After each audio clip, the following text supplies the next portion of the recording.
Saudi Cup, hello and welcome to another Victor Black Masterclass video. Today's video, I am going to talk about Dbol. Anyone that's followed my content for any length of time would probably be familiar with my statement that I make regularly that, in my opinion, the drug Dbol has no place in long-term responsible enhancement practices. And I thought that, again, because as my popularity rises and people that are not familiar with my stance, that haven't read my content, I'm going to be increasingly laying down some of these beliefs that I have in video format, so that I can simply direct people to, these resources when these questions come up over and over and over again. Okay, so some of what I'm going to talk about here, I'm going to ask for a degree of faith. Let me just put some parentheses, some brackets around and that part, and I have no problem if anyone wants to dispute what I'm about to say initially. The second part of the dialogue, in my opinion, is beyond dispute, but let's talk about the first part first. I don't think that many people understand the origins of the drug Dbol. Now, this is where I will accept that I have spoken to a great many people over the years that have had different versions of events here. I was certainly not even born at this time frame. I would challenge that there's probably very few people alive today that basically were remembering that the drug Dbol was patented in the late 50s, okay? So if you were around and you knew the actual facts of the matters at the time, right, no problem. If I'm getting them in slightly twisted or warped, I was not there. This is hearsay for me, hearsay. Okay, so let's begin with understanding that is my understanding, until I'm proven otherwise, that Dbol really is the only anabolic steroid that was ever, really, I'm not sure conceived of is the right word, but it's fair to say was, brought to quote unquote market specifically and intentionally as a performance enhancing drug. And the origin story that I believe to be correct is that in that time frame, in the 1950s time frame, really the height of the conflict between the US and the Soviets, it became apparent to the US, let's call it, the sporting authorities, the athletic community, however you want to phrase that the Russians were experimenting with performance-enhancing drugs. It is my understanding that the drug that they were using was testosterone, and that the American governing authorities in this regard basically felt that it was appropriate, therefore, that some investment or investigation was placed into the development of a suitable compound to combat that behavior, those practices from the Russians. And Dbol, through whatever convoluted conversation or story that you want to put on the table, spun out of that.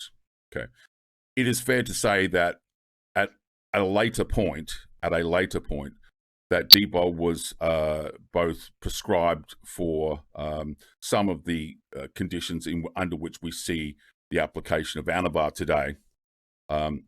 But it was, deemed not favorable or not of a suitable profile for women and the androgen sensitive. And so many of those early indications of use with Dbol were later retracted, and the drug Anavar took its place. It's also fair to say that there was a point at time that Dbol was approved by the FDA as a HRT drug, a TRT alternative, right? And we'll talk a little bit about that in a minute. But give me some latitude here to say, look, up until this point, I've heard a lot of different variants. That's fine. I don't think it really matters. And if I'm wrong, I'm wrong. If I'm right, I'm right. I think probably some grade version of what I just said is probably accurate. I was not around in the 1950s. And I don't think anyone listening to this was actually there. Okay.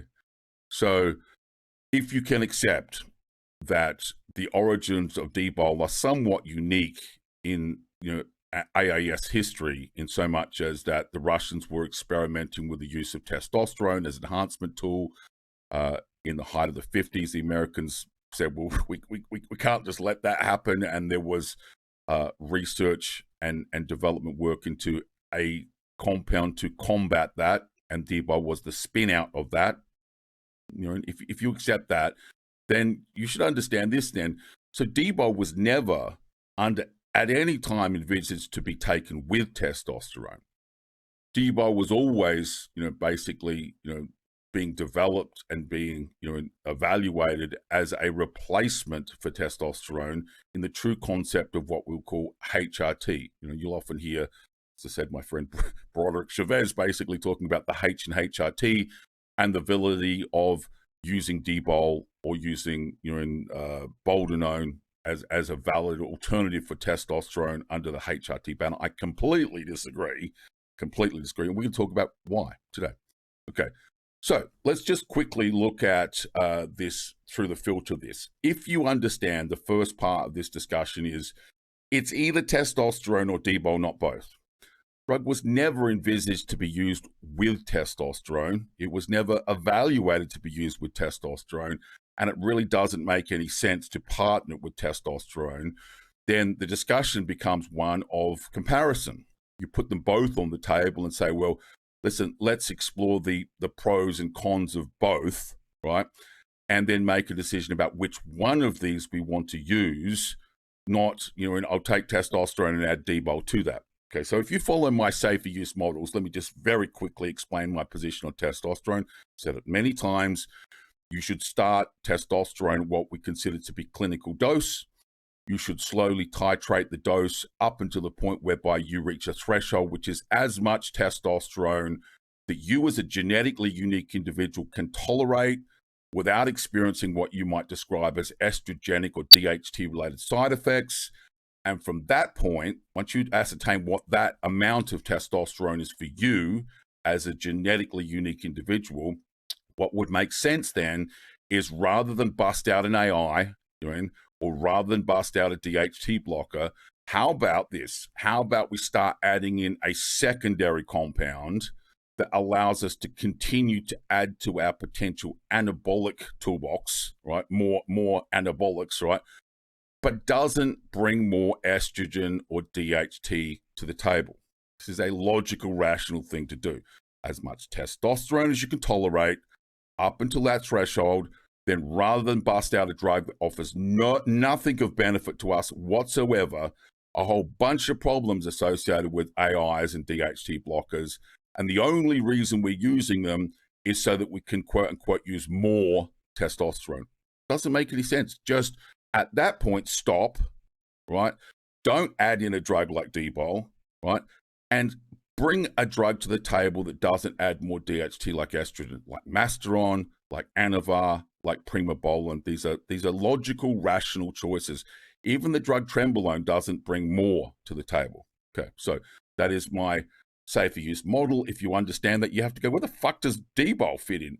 I'm very easy. It's either testosterone or Dbol. Make a choice, right? So why would we choose testosterone over Dbol? That's really what this discussion becomes about, and it's really simple. So testosterone is not liver toxic. Testosterone is not neurotoxic at moderate doses. Indeed, at moderate doses, testosterone is considered to be basically neuroprotective.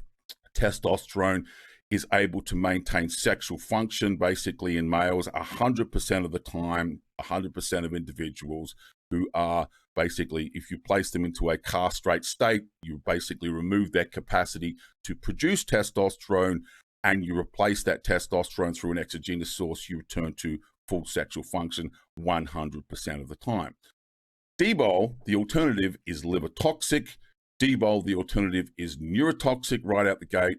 Dbol converts to methyl estrogen, not estrogen, and it is under certain circumstances unable to maintain sexual function. So I just, and one other addition I left off there is Dbol suppresses HDL carriers, which increases risk to cardiovascular health. Okay, so if you understand that Dbol is considered to be one of the most neurotoxic drugs we have, testosterone is considered to be the only neuroprotective drug that we have. If you understand that, and again, understand this is in rat models, I agree, that when we look at the taking animals and castrating them and reintroducing basically the various anabolic steroids, that in this particular model, nandrolone and testosterone were the only drugs that basically showed, a 100% success rate. And you can see here, Dbol, it's not bad by comparison to, for example, to oxymethylone or stenozolol, winstrol. It actually has a better sexual performance characteristic profile than other AAS, but it is not 100% of the time. Okay, so let's go back to our list. So if you follow this logic, if you follow this rationale, we are having a conversation that says, look, this is a discussion, therefore, do I choose testosterone? Do I choose Dbol? It's fair to say that Dbol has the advantage or the perceived advantage, if you will, of oral administration as an option. There are some orally available testosterone preparations currently on the market. Honestly, in my opinion, I just don't like the oral administration of these compounds, point blank.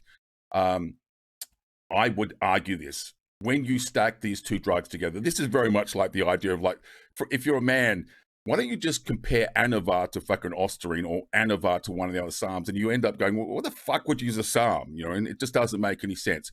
If you understand this as a discussion, either we use testosterone or we use Dbol, it doesn't make any sense that you would choose the drug that is liver toxic, that is neurotoxic, that converts to methyl estrogen, that potentially lowers fucking HDL cholesterol carriers, and under certain circumstances in some individuals is going to be unable to maintain sexual function. Why the fuck would you be interested in Dbol? It's a really, really black and white decision. And the problem is this: most people are completely unaware of this discussion that it's either testosterone or Dbol. It's not one or the other. Most people see them as viable stacks. Hell, I've seen people that use testosterone and boldenone and Dbol together in a cycle design, which has to be the most stupid cycle design ever. Why you would stack three androstanes on top of each other, I have no idea why. I can only imagine that they just don't understand what they're doing. Okay, so quick summary, trying to keep this under 15 minutes. Understand the history of Dbol, and you understand that this drug was never envisaged to be used in collaboration or conjunction with testosterone. It was developed really as a tool to combat the Russian use of testosterone as a performance-enhancing tool. That's where most of the research and development and evaluation went into, and probably the widest user base in the early days. Yes, it is fair to say that the drug then went on to try and find legitimate application. Its virilization capacity in the androgen sensitive basically blocked it there. Its inability to maintain sexual function in some individual removed it from validity as a HRT alternative. Yes, some people, some of the time, sure, some people suffer sexual dysfunction consequential to the application of Dbol in the absence of testosterone. That's why it was basically removed as a HRT alternative. To me, this is a really simple conversation, guys. If you understand the framework, it's either testosterone or Dbol, make a choice. And when you do, understand one is liver toxic, one is neurotoxic, one is probably unable to maintain your sexual function, one converts to methyl estrogen, not estrogen. And the last thing is that, Dbol will result in a fairly significant, fairly profound suppression of HDL cholesterol carriers. Does testosterone do this? Yes, but the magnitude of impact is like night and day. Testosterone will lower your HDL carriers by, in the vicinity of 3 to 5% at 600 milligrams a week. Dbol will basically demolish them. Okay, so that's it for the video. I'm hoping anyone that watches this goes, "What the fuck would you use Dbol? Where does it fit?"